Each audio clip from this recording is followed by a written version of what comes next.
Okay, hello everybody. Welcome to the Q&A session with Jon Ritman here, and thank you for coming along, Jon, today. You're welcome. It's very nice. For those of you who don't know, Jon mainly worked on the ZX Spectrum in the 80s, but he has done lots of other things besides. So we're going to go through some of his key titles, key games that he worked on, and then at the end we'll have a little Q&A, and anyone who's got any questions about what Jon's up to now and what he worked on in the past. Wonderful. So, first up, Jon, Namtir Raiders. Yes.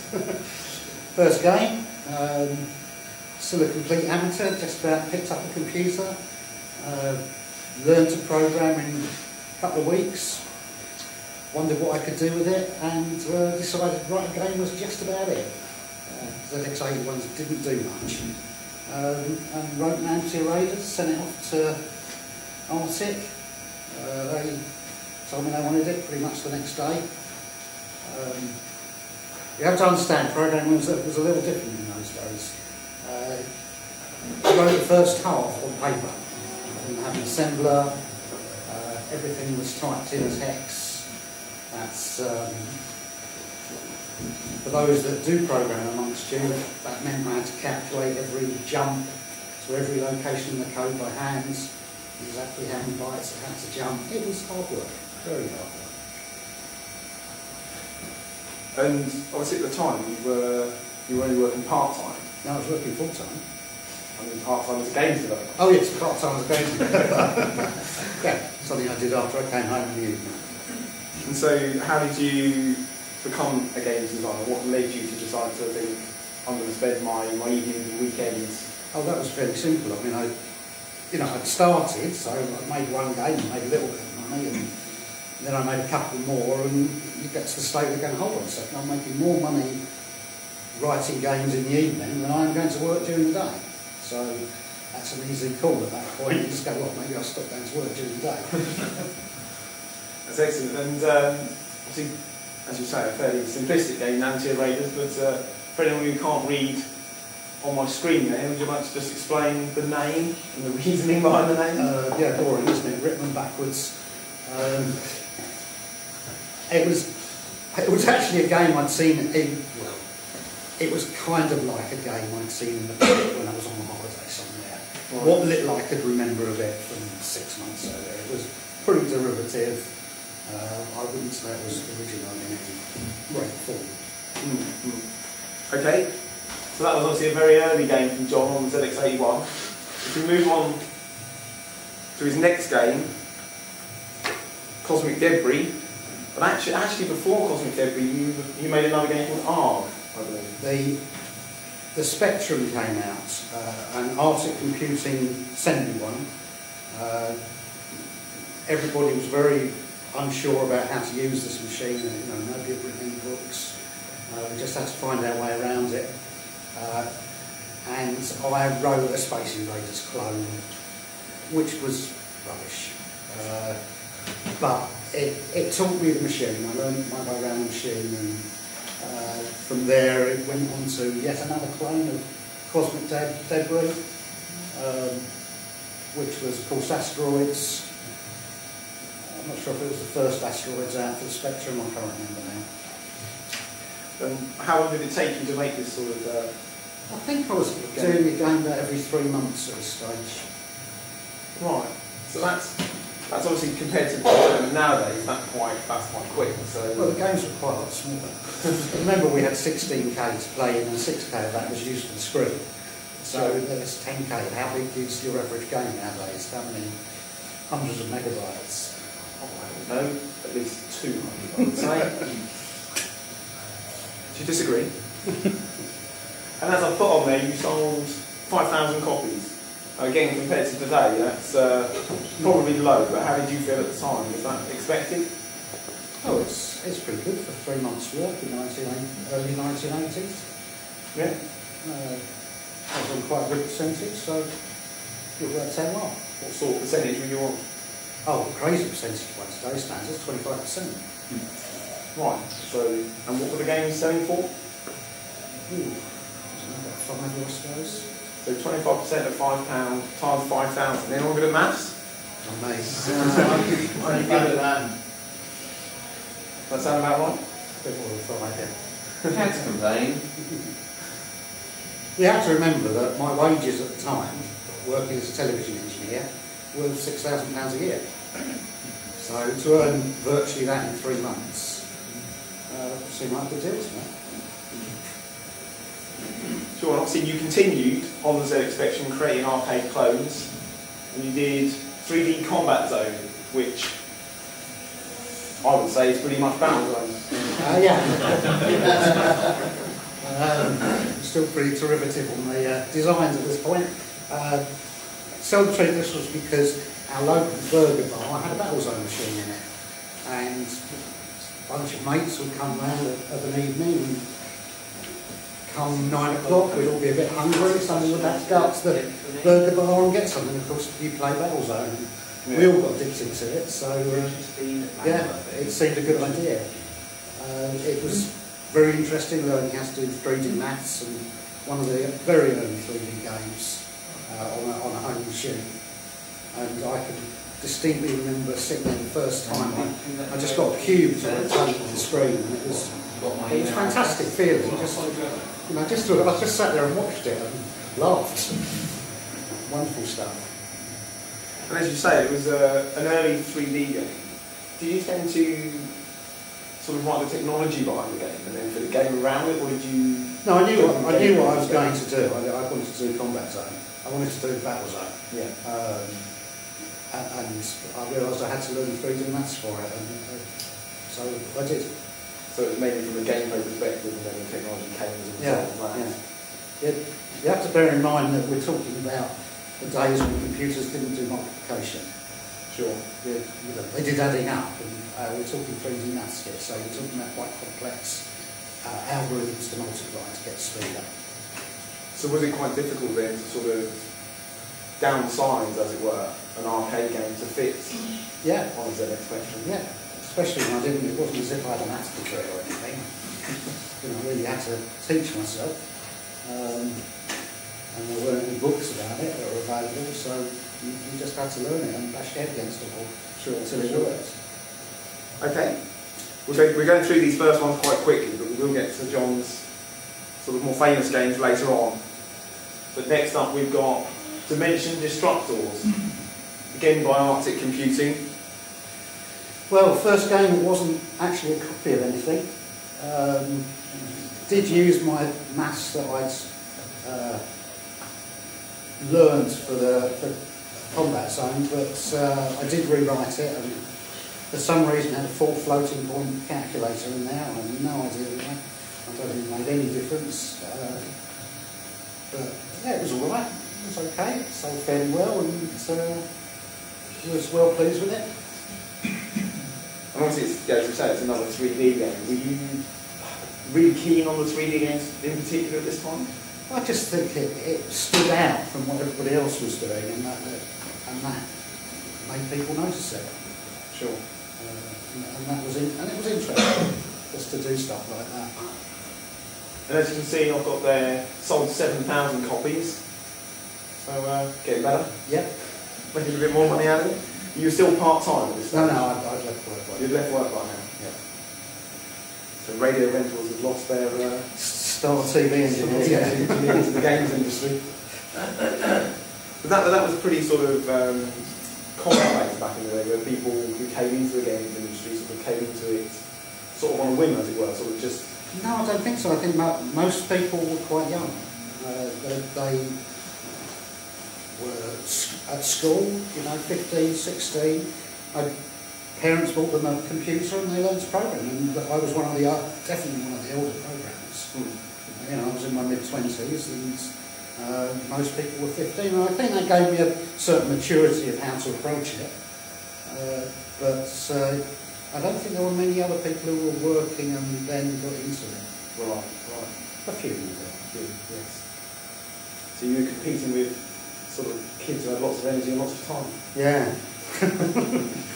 Very well. And then after that we move on to Borrer, which was a bit of a departure from 3D games. Yeah, well, Jetpack had been released and it looked so beautiful. And yeah, I think people wanted to do things that looked really nice. And it was a slight clone of Burger Time by Mattel. But it was because Clive Sinclair was talking about getting his electric vehicle. It seemed like a cute idea. It worked all right. So it was inspired by Ultimate Games. Well, just in the fact that they were doing things that were a bit cutesy. Yeah. And cutesy little vehicles by Clive Sinclair. Yeah. Right, questions about there. Bob, have you got anything else you'd like to add? I've got questions, but you can't answer them all. And what can I say? There were some nice bits of technology in it that, for those people that knew the Spectrum, one of the big problems was colour crash. That moving across 8x8 boundaries with colour things was really hard work. So climbing vertically upstairs was a bit of a nightmare. Though the animations to make that smooth took a long, long time. It's very careful, you move the arms, but you don't move the body, and then you jerk the body up for the next step to try and make it as smooth as possible. And yeah, it worked out all right. And in fact, there is a bit of a tribute to Jetpack in there, in that Jetman appears as an enemy about halfway through. And how did Ultimate feel about this? How did the guys over there, They never mentioned it to me. And I didn't know them quite well in later years. You didn't know them at the time? I didn't know them at all at the time, although apparently they were playing Combat Zone quite well. Oh, well, excellent. So maybe they were going to put some 3D tanks into there. Yes, it never quite happened. No, maybe not. Okay, so after Bear Bother, which actually was your last game published by Arctic, yeah, you moved on to one of your more famous games. There you go. Which was Matchday. Yeah. This basically came about because we were going to all the Spectrum shows that were around at the time and talking to the distributors of them. And what they kept saying to us is, we want to see a football game that looks as good as, what was it called? International Soccer? International Football on the Commodore? Yeah, which was seen in every Dixon's shop window at the time, playing continuously to itself. I'd never played the game, and I was very careful not to play it until the day I handed the master over, because I did not want to produce the same game. I have to tell you, I'm not a football fan. I'm really not. Don't care about it at all. But it was funny because writing Matchday, I suddenly started thinking, oh, actually, I can kind of see how the gameplay works now. It made me a bit more of a fan, not much more, a bit more. And it did very well. I was getting much better at promoting games than Arctic had been.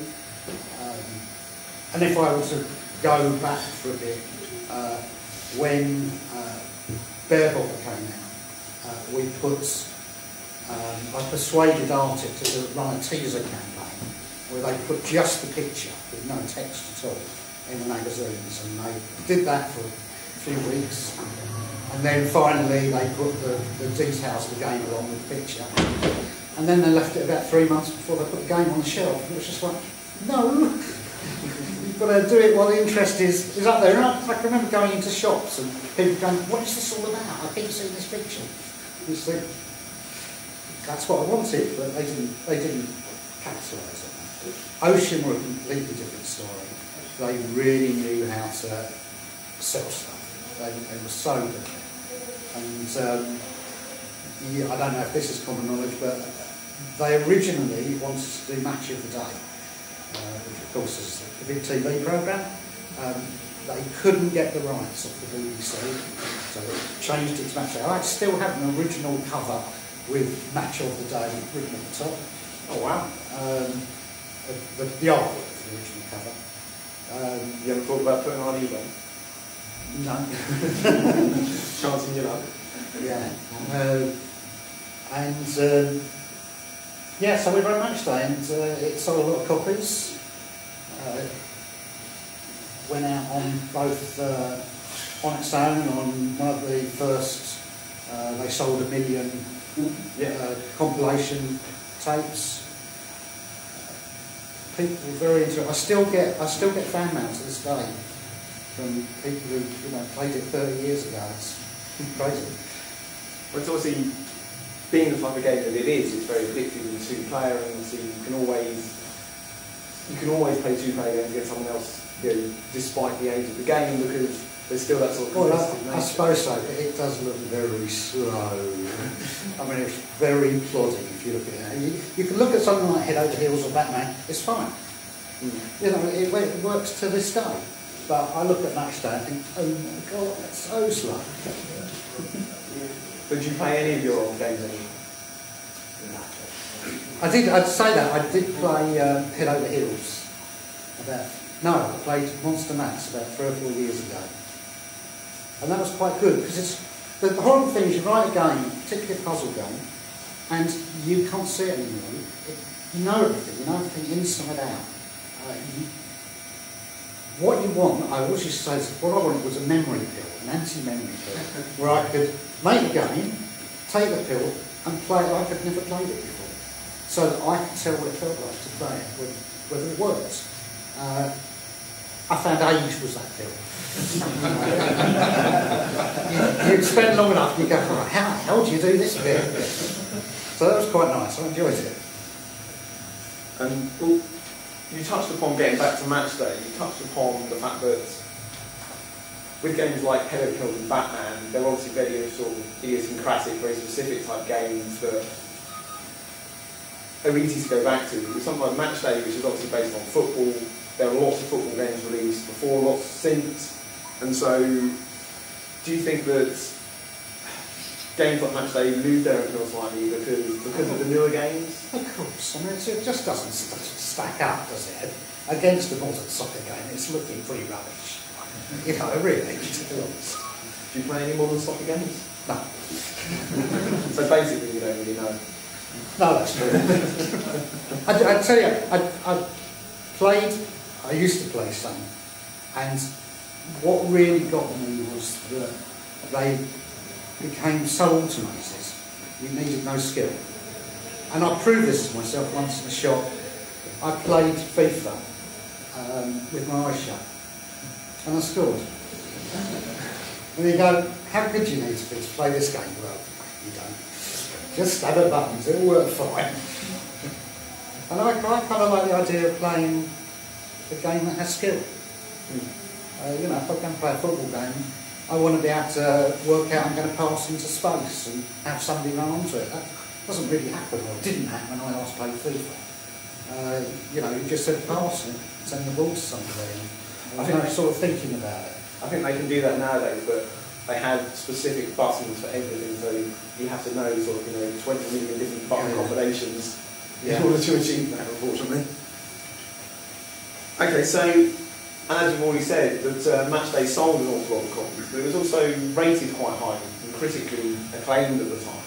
Yeah. Was that something that mattered to you as a developer? Did you read the magazines? Yeah, religiously. That's fantastic. I mean, it's great that you're seeing your game on the cover of magazines week after week, and top reviews all round. What an ego boost to make something and get that. That's fantastic. Loved it. Did you ever sort of bribe them?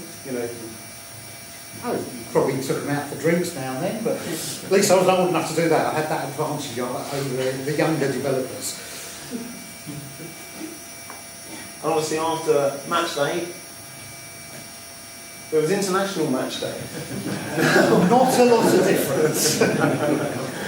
This was the 128 Spectrum was being launched, had better sounds, a bit more memory, and I think it was initially aimed at the Spanish market, where it came out initially, and basically we chucked some full screen pictures in there and some different music. That was it. There was no difference to So go. it's a bit of a cash-in. Yeah. So nothing's changed there in the industry. And obviously, again, after success with football, you then moved on to, well, what is actually my favourite Jon Ritman game. Batman.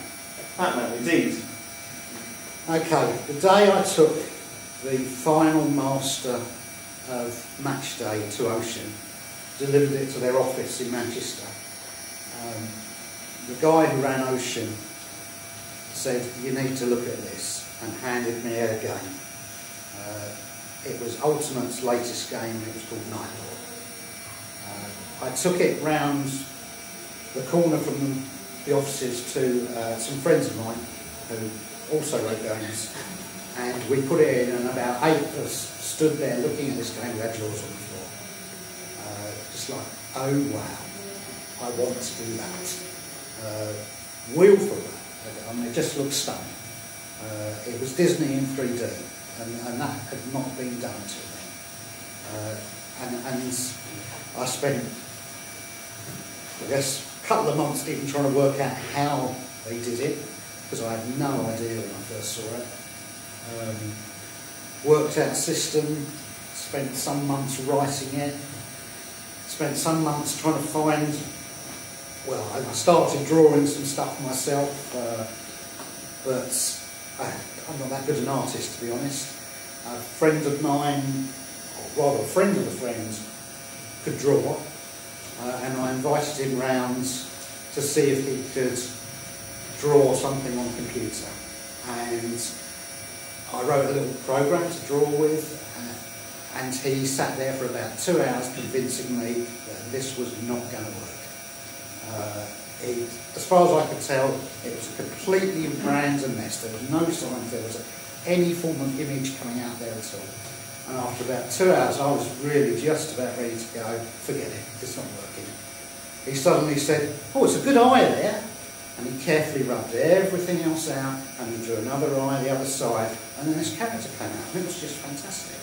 And it's in Batman, right near the beginning. We called him Budweiser, I'm not sure why. That was Bernie Drummond's. He drew all the artwork for the game.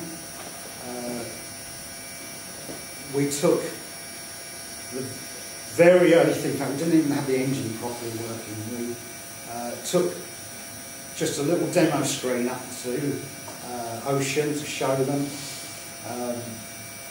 I didn't really know where I wanted to go with the main character, and I think it was me that came up with the idea of doing Batman, and then I dismissed it because I thought nobody remembers Batman. The TV show had been dead forever. The films had not been released, and Bernie said, no, the TV show's been re-shown on Channel 4 at the moment. I think it was Channel 4, on Kids TV. I said, oh, okay. So we went and showed Ocean, and David Ward, the boss at Ocean, got very, very excited and ran around the room trying to sing the theme tune. Don't know why. And they went and got the rights to do it from DC Comics, and ahead we went. It was great fun doing it, I loved it. It was just great fun making all the puzzles up. Just getting Bernie to bring new things along. I'd give him a very wild description. I want some things this size. I wouldn't tell him what I wanted. And he would bring me a selection. Some of them were rubbish and got chucked out, and some we just thought, oh, that's really sweet, that's going in. Didn't matter whether it's a scale. I just thought the weirder it is, the better it looks. It doesn't matter. Teapots that's half the size of Batman, fine, not a problem. Just chucked everything in, and of course when the magazines came out, there were lots of descriptions going, these guys have got really bizarre imagination, but I mean that sold. Every artist on every magazine had been probably drawing Batman since they were a little kid, so every front cover had Batman all over it. Fantastic publicity. The game sold extremely well. Extremely well. Yeah, very pleased with it. Can you say that putting in things like teapots is obviously, you know, I've seen Batman a few times and I've watched some of the original TV series and I don't really remember teapots featuring. No, I didn't worry, it was in the original series. But obviously, Batman being a franchise, somebody owns the rights to Batman.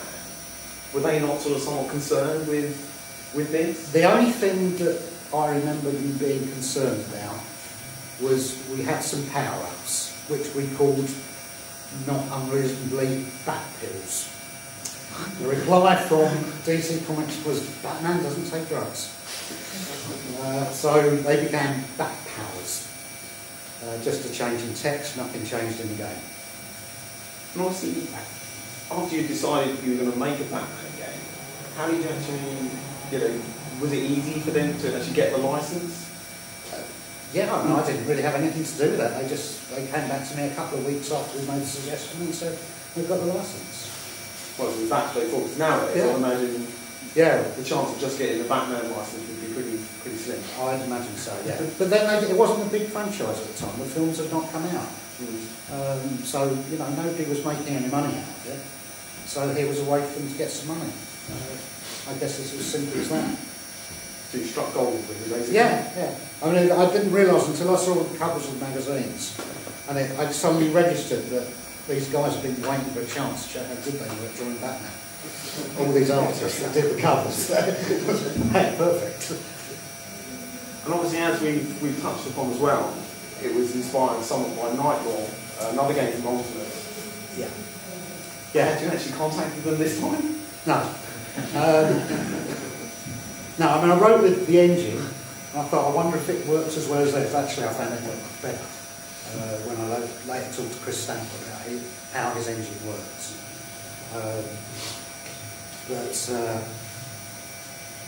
Yeah, I mean, they saw the game, I know that, and I later talked to them.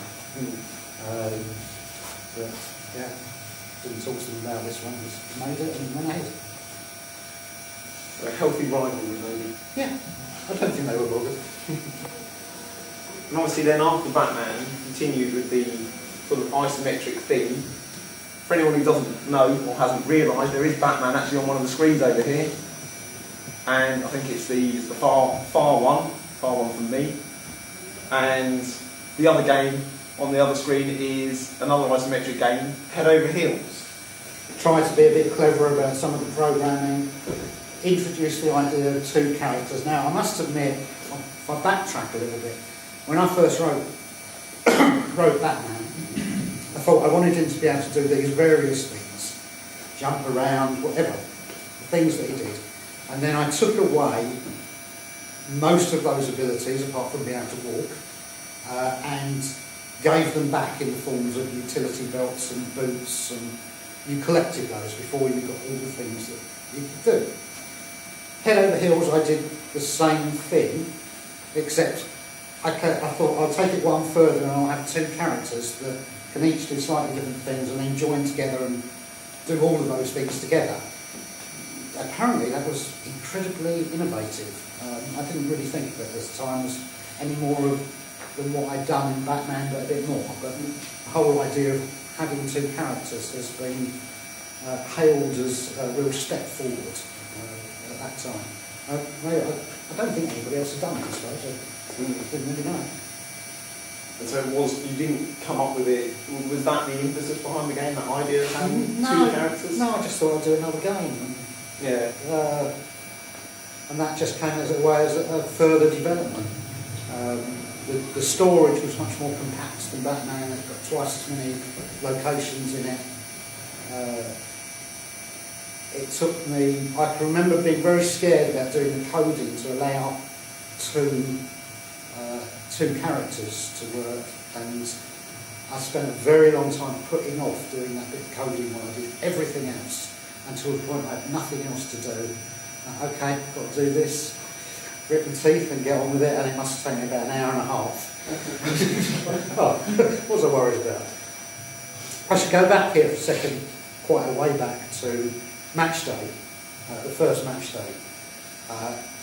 I wrote it so you could play it with two people. What I hadn't written was the AI for playing against the computer. because of the same reason, because I just had no idea how to go about it. What would I do? So finally I had to bite the bullet and go for it. I thought, well, how do you do this? Okay, start from simple basis. The team hasn't got the ball. Well, take the nearest player, run him at the ball. That seems a fairly simple bit of AI. Okay, what should we do next? Kick the ball up the field, just straight up the field, no thought about where it's going. Those are my first two rules for the AI in match day. Scored a goal in about 30 seconds.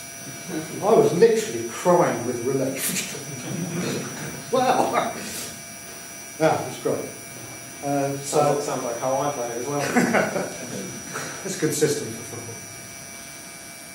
If we flick back to where we were, back to head over heels, and obviously by this time you were starting to build up a bit of reputation for producing good games, producing games with a certain degree of polish. Yeah. Were you feeling you were under any more pressure at this point? No, I was terrible. A game was finished when it was finished, as far as I was concerned. None of my games ever hit the appropriate points they were aimed at, Christmas particularly. Always missed them. But then the games came out at Easter, and guess what? There's lots of people going, oh, what am I going to buy little Johnny for Easter? And hey, mine was the only game being released. So not only did we get all the covers, we got all the publicity, everything released. No doubt the advertising was cheaper, so they could afford more of it.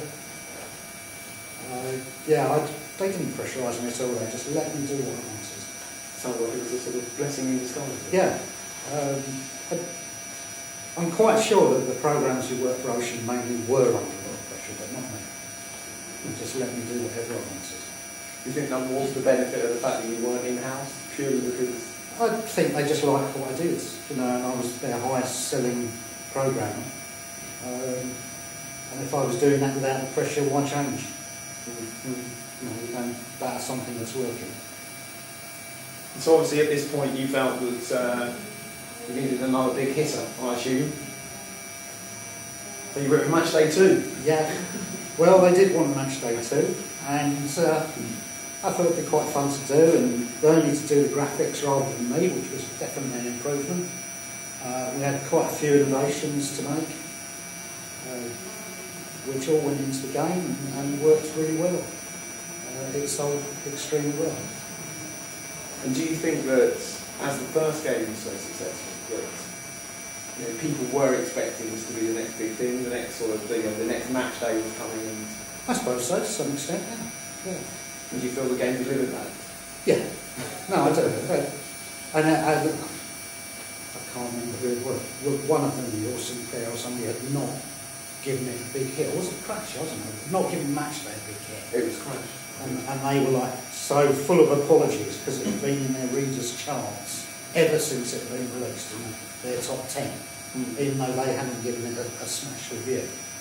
Yeah. Well, actually, in this interview here with you with Crash Magazine, that I used as some research, they do actually mention that they didn't, and apparently they were getting sort of letters daily from fans. Hate mail, yeah. Hate mail, basically saying, why did you give this? Why did you not give Match Day a crash smash, as it were? So, well, that's at least making Match Day 2 somewhat better. Yes. And how did Bernie feel about having to draw football players this time? Oh, he was fine. He didn't care what he drew. He just drew whatever I told him to draw.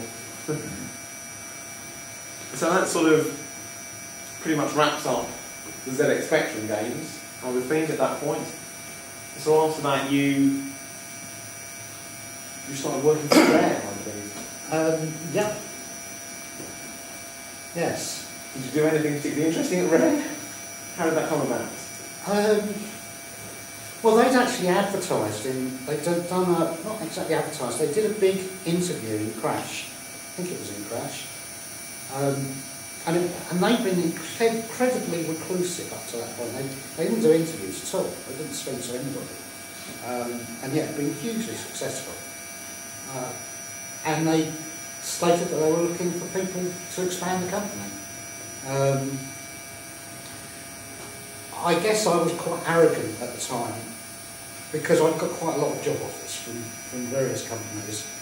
And I thought, well, if I want to work with anybody, I'd like to work with Rare, because they were a company that had been just fantastic. They'd come up with so many clever ideas. And in particular, Night Law, when you think that they wrote that, and they thought it would harm the sales of their 2D games, so they held it back for a year. You know, it was an innovative game that anybody had come up with forever, and they just sat on it for a year. I just thought, wow, you know, confidence that has that nobody else is going to beat you to it. But I was very impressed by that. So I got in contact with Crash, and they put me in contact with Rare, and I went up to see them. And just kind of chatted with them, really. Apparently I was very arrogant, so they later told me, and they said other people kind of come and ask for a job.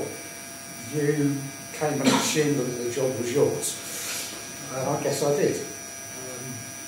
But that impressed them, apparently. And so I worked with them for a while after that on a few things, including I'd been long fed up with all the development tools that we all had to use, which were all rubbish.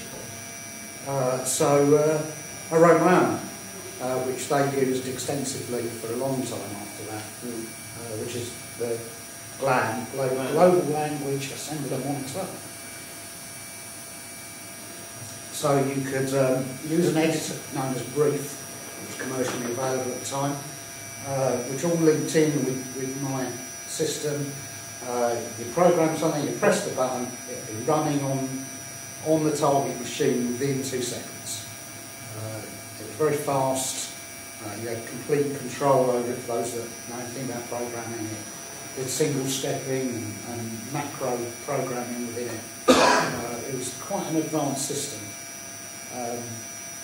And Rare used it for I don't know how many games. But all of the SNES games, I can't remember if they did the N64 with it or not now. It handled a lot of different processors. How did you feel, because up until that point you'd pretty much been working for yourself, how did you then feel working actually for somebody else? Well, I wasn't, I was still working for myself, I was just contracted. The contract staff was there. Yeah. Although, I mean, that kind of implies that you're very, very distant, but in fact I would be on the phone to Chris Stamper, the director and main man at Rare at 2 o'clock in the morning every other day, because we both kind of worked through the night and we'd spend hours on the phone just talking through ideas and problems, and that was just something we did all the time, so we worked very closely together. Obviously, you also made a Game Boy game, Yeah. Monster Max. Yeah. Yes, another isometric game. Well, Where the theme goes. I just thought it'd be fun to do it on a handheld, on a Game Boy. It was quite advanced compared with the earlier ones, much larger rooms, much more complicated structures.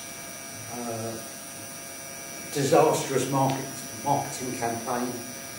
Made the one for Bear Bobber look thoroughly professional.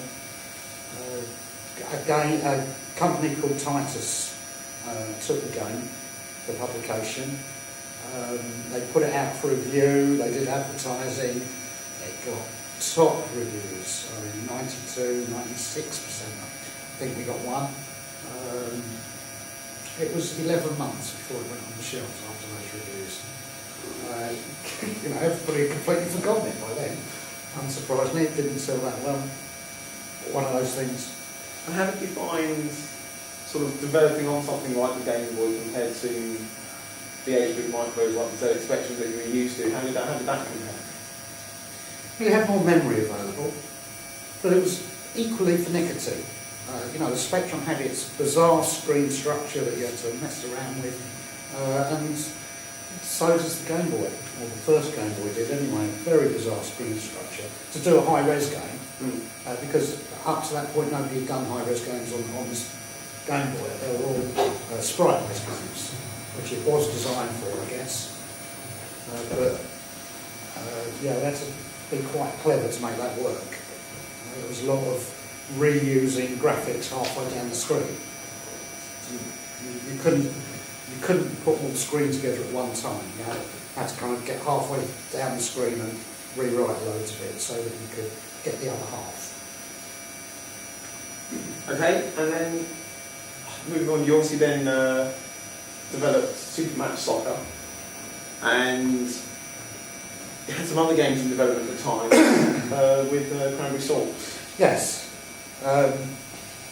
We started up Cranberry after a very drunk night eating burgers, and I think it was on the way home with John Cook in a taxi, and I think he suggested that I start a company, and I said, I want to do this on my own. Do you want to join in?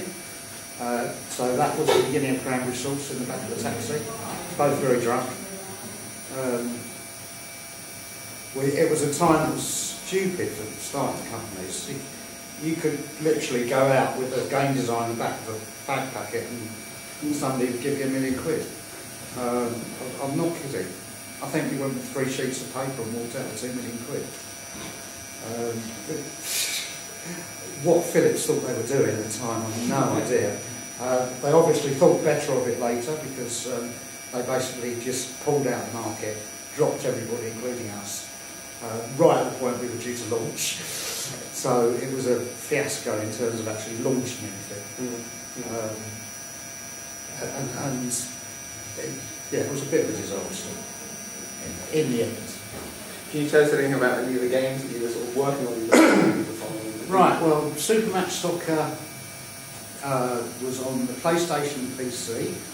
It was 3D, however it did not have what I complained about earlier with FIFA of pass buttons. It had kick buttons. You kick the ball to where you wanted to kick it, and it was up to you to choose that position. The graphics were a lot smaller than you'd see on FIFA, because rather than showing somebody's facial expression, we wanted to show the pitch and where the other players were, so you could actually pass the ball, see where you're going to put it. It didn't go down well with most of the reviewers. A few of them really loved it, most didn't. I think most were just used to being able to do an overhead kick into the top corner of the goal in their first 30 seconds of play, and that was never going to happen with my game. You need to get skillful before you could do that. So whereas most games had a learning curve that was very quick, you got very good very quickly, and then there was not much left to learn. Mine had a very long learning curve. There was a lot to learn, and people who've been playing a week were going to be nowhere near as good as somebody who'd been playing a month. There's going to be a huge difference there. And that worked for some people and not for others. One of those things. Were there any other games at the time that were maybe unreleased that you were working on? We had a game called Quad that was released, QAD. Didn't do very well. It was kind of a fairly violent game for me. Spaceships firing at each other. I wasn't 100% satisfied. I wasn't. I found running a company was very different from running myself and 1 or 2 other people. When you're doing it for yourself, you put everything into it. You know, you really want it to work. If that bit isn't perfect, you go away and play it until it is perfect.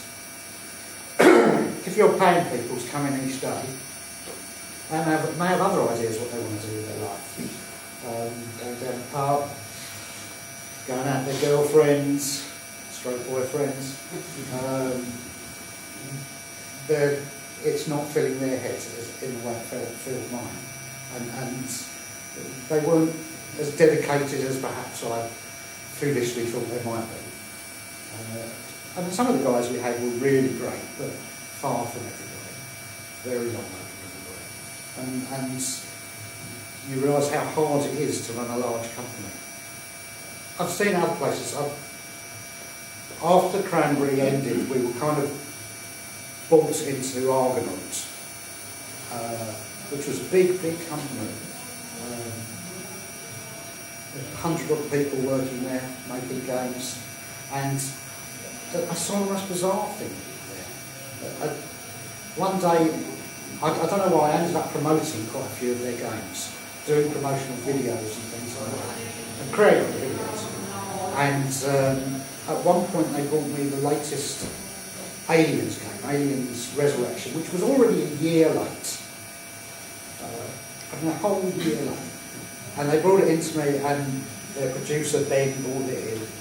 I said, okay, Ben, play the game, I'll record it, and then I'll edit something out there. And he's playing for a little while, and this main character is running along a corridor, crashing into the walls. Just bang, bang, bang. Well, I was completely drunk. I go, Ben, I can't show that. It looks like you've got no control over it whatsoever. And he said, well, I haven't.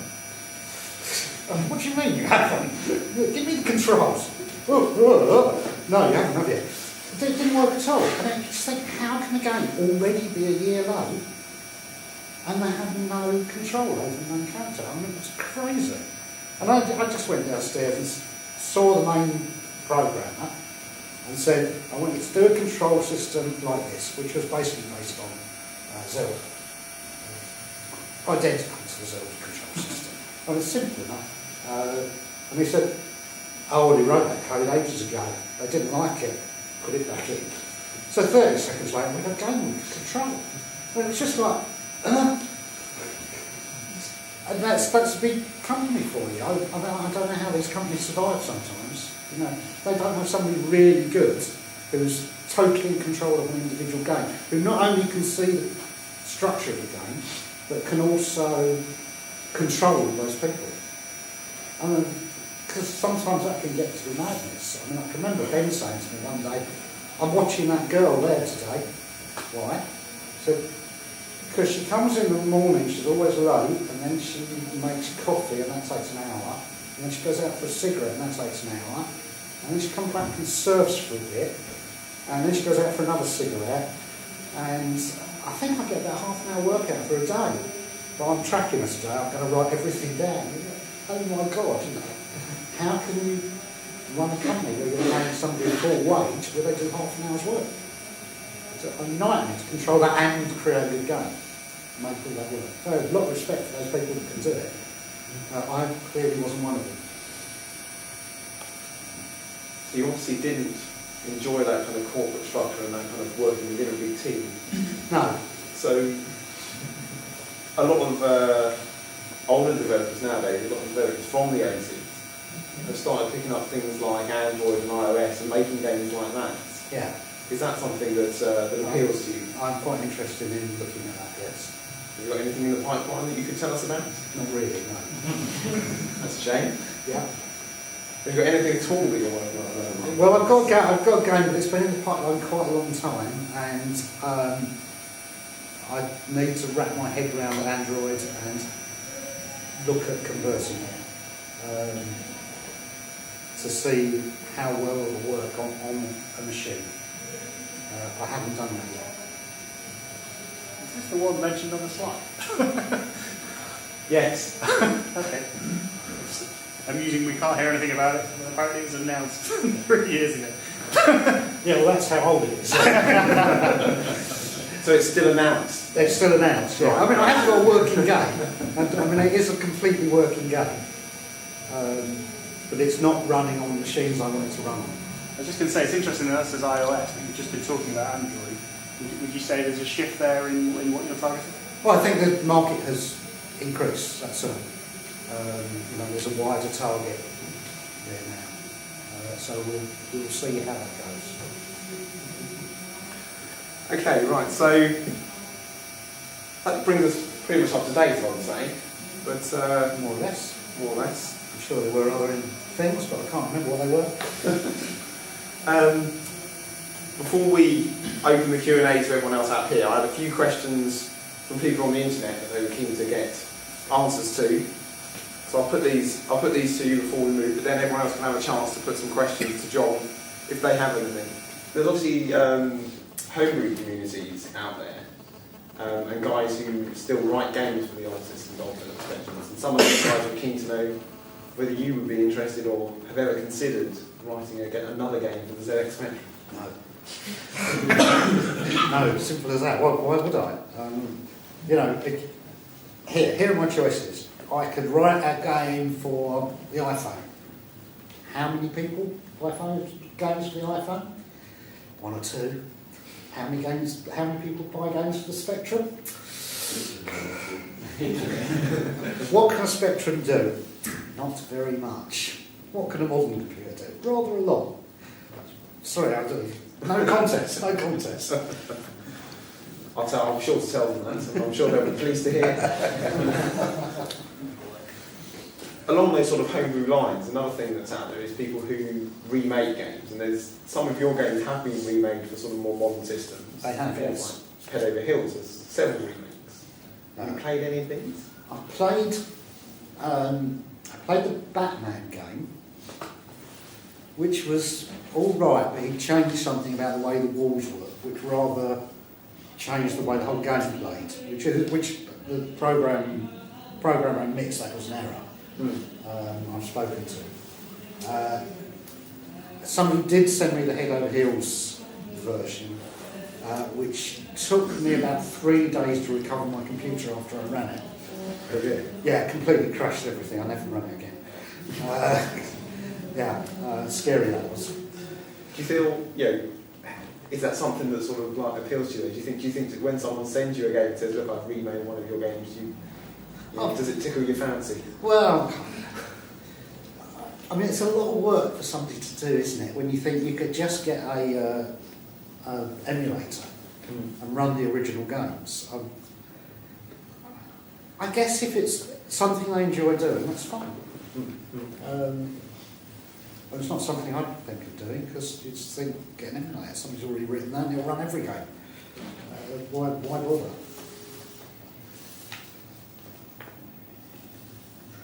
And, well, the last best question that they asked, that wasn't about homebrew in actual fact, was, and it's quite a good question actually to finish on here, is how proud do you feel knowing that you created some of the best-selling games for the ZX Spectrum?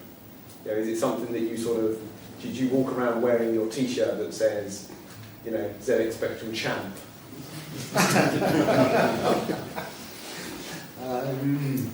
I did have a T-shirt that somebody bought me on my 40th birthday that just had Guru on it. Game was Guru, I can't remember exactly, and I did adopt that as my Hotmail address of ex-Guru. As I feel those days may have moved on slightly. I'm very proud. It's excellent, and I love the fact that people still write to me and go, they come across my name on website somewhere and write to me to say how much fun they had playing and how little schoolwork they did. That was my fault. Cool. Thanks very much, that's very good. We might as well open up to everyone else. Has anyone got a question for John? Back to the homebrew. Yeah. What about people who port stuff to existing 8-bit systems? So, like the BBC never got a port of Head Over Heels. Have you still got any old code lurking around on dusty old tapes or discs that you might consider releasing? All of the things that I had data stored on don't seem to work anymore. Weren't micro drive, was it? Old micro drives, old 5 1/4 inch floppies on obscure operating systems that just not even sure what they were, let alone whether you could ever recover them. So the data, it's basically lost apart from lifting it out of the old games. There were odd bits of programming. Before I started working with Rare, I had a whole scrolling isometric landscape with a flying saucer going over it. God knows what happened to that. That was interesting. It was under development at the time. No, I haven't really got anything. It did go out on other games. Ocean converted it to Commodore and the Amiga, I think. Or was it what was the other 32-bit computer, the Atari? It was one of those it was converted to. There was a guy at Ocean, a guy called Colin Porch, who converted my games line for line, so that it even had the same bugs in. I'm not kidding you, the same bugs. There was no many bugs in my game, but we did find one major one, head over heels, and yeah, he faithfully converted that. However, the man had no sense of colour. And he would put colours into the 32-bit machines. And when I got them, I was just like horrified. It's like, ooh, look, it's horrible to look at. Just absolutely horrible to look at. But the conversions were faithful. How did you work with the other programmers? Did they always contact you? Did you always send them code? Was it a sort of two-way thing, or did they? My first conversion was match day.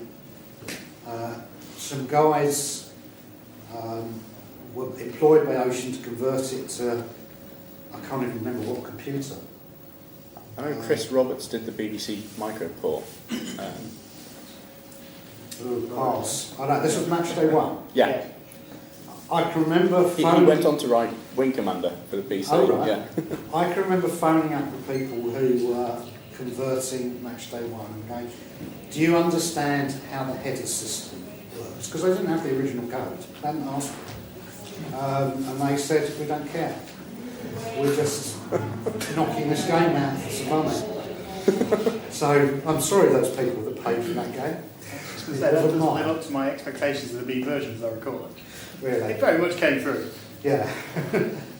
When it came to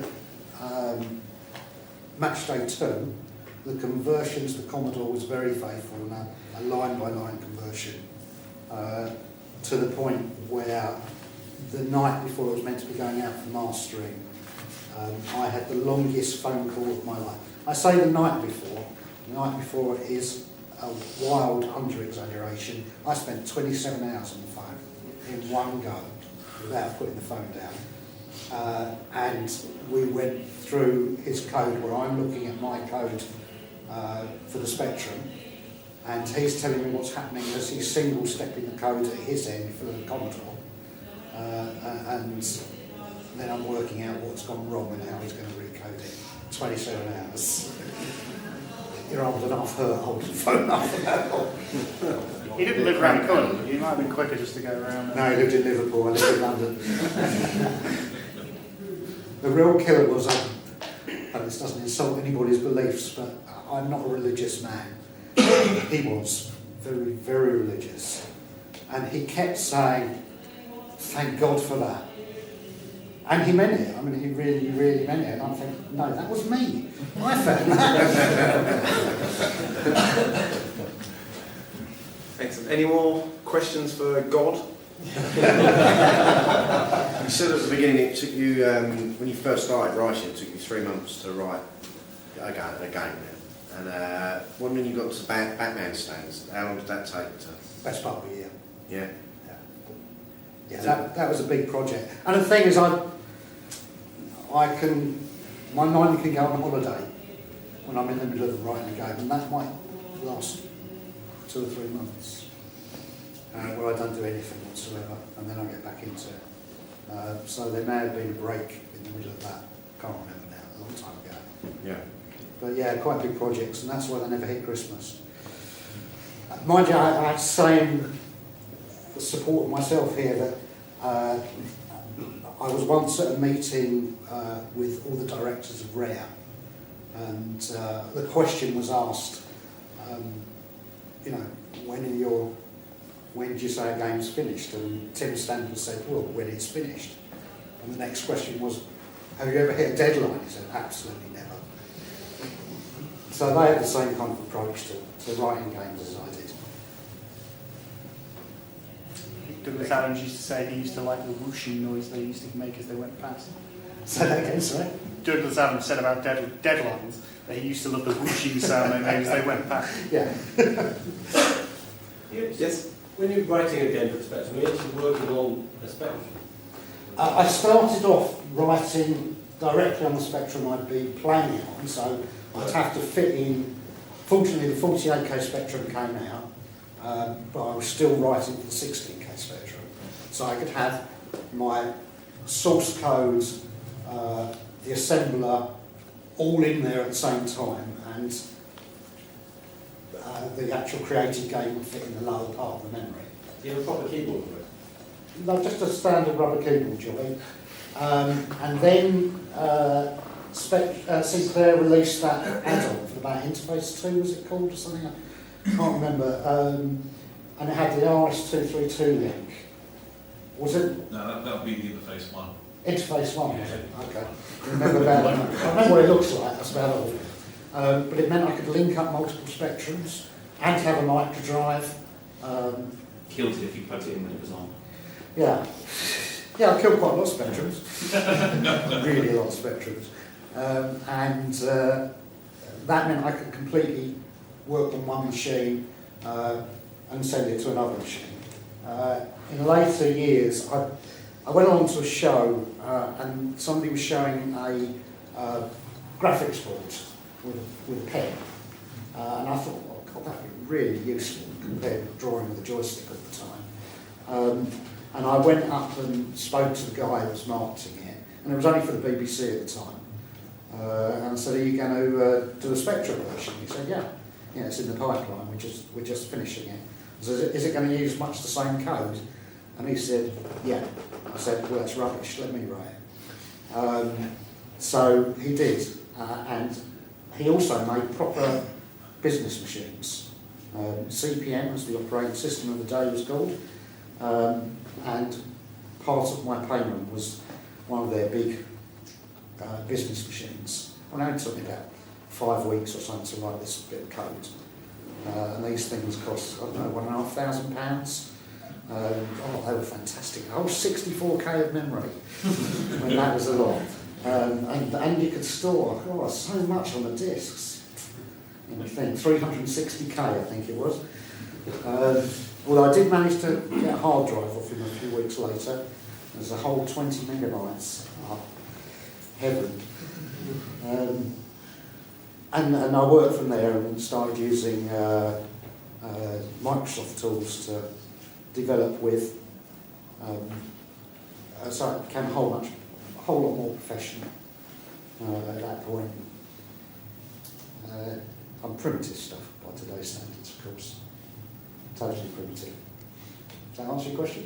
Yeah, well, again, I used to have a Spectrums like that with the rubber keyboard. And I used to get your Sinclair magazine and actually type out the games. I never worked. A couple of them did work, but the one that was memorable about it was one it took actually by the age, and now I can't believe I ever did it. But also at the end of it, the keyboard would be like all soggy, disgusting, because then he's the rubber keys. That's why I asked if you actually worked on one of those. Oh yeah. Those input magazine games as well, weren't there? Yeah. I can remember typing, like very early days, would have been ZX81, typing one in. Yeah. And I've got to say, it wasn't a huge program, but I got to the end and thought, hold on, there's all this bit where you input this variable as to what speed you want the game to play at. And at no point in the rest of the code is that variable ever used. So they put all the system for putting the data in, but they didn't use the data once they put it out. That's the last one I ever did. Okay, so soggy keyboards. Any more questions? Yeah. I interviewed Bob Wakelin a while back, who obviously illustrated the covers for Match Day, Batman, Head Over Heels, and he cited Head Over Heels as I think as one of his top 3 pieces of artwork of all time. Now he doesn't know where the original went, so his question to you was, have you still got the original? Did he pass it or maybe sell it to you? And he sold it to me.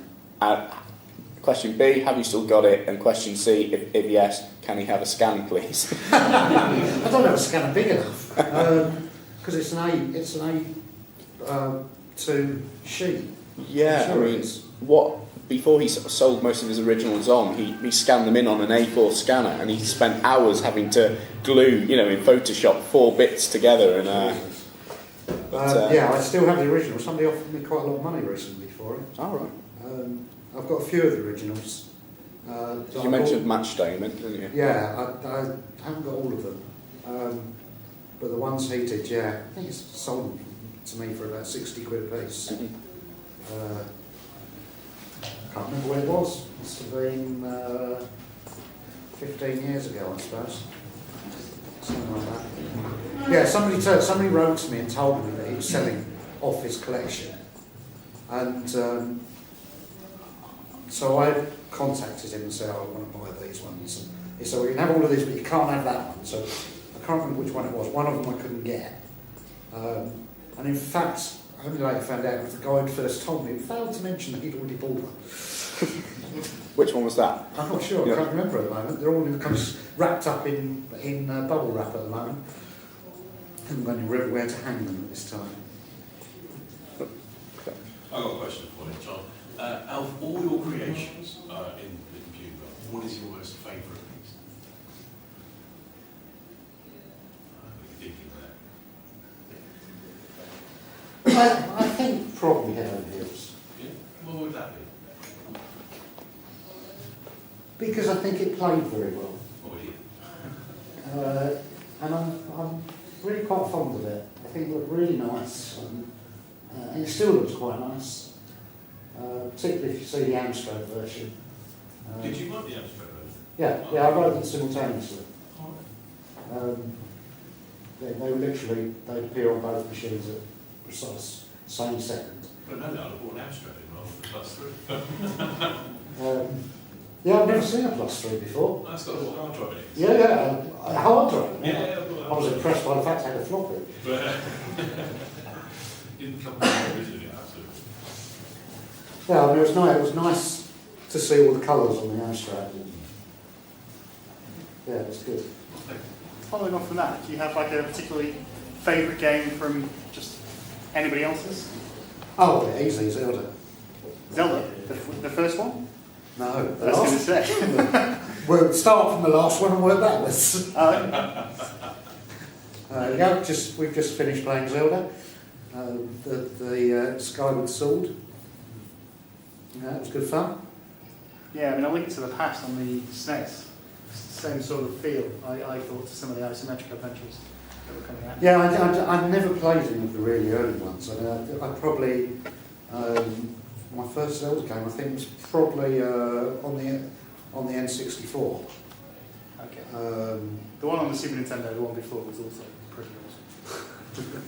Yeah, I played some of the Mario games. They were also very, very good. I mean, the guy's fantastic. My motor just, wow.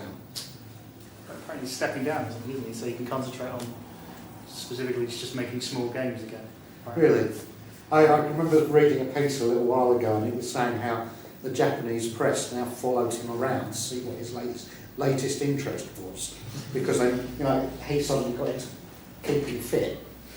I can remember being on the phone to a guy that worked at Nintendo in Japan, and basically they were playing Monster Max, and Miyamoto was sitting behind him chain smoking constantly. The man was very, very unfit, and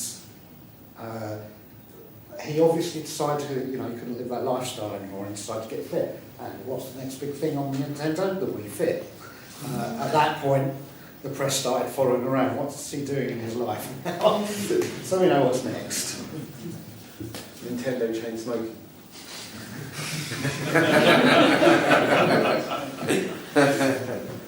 Any more questions? No, we're all good. I've got one last one. One last question then. Of all the programmers you have there, who do you most admire? Probably Chris Stamper. That's cool. And what would that be? Oh, because he just did some fantastic things. To come up with the first isometric. Well, it wasn't the first isometric game, of course. On the Spectrum, the first isometric game was Sandy Weiss, although not as advanced as this. But it was scrolling. Sandy's a good friend of mine, actually. I really like the guy, and yeah, that was clever. But Chris Stamper for just making it look so fantastic in IO. Awesome, thank you. Okay, well thank you very much, John. And if we can have a bigger round of applause for John than we did for the projector, that'd be great.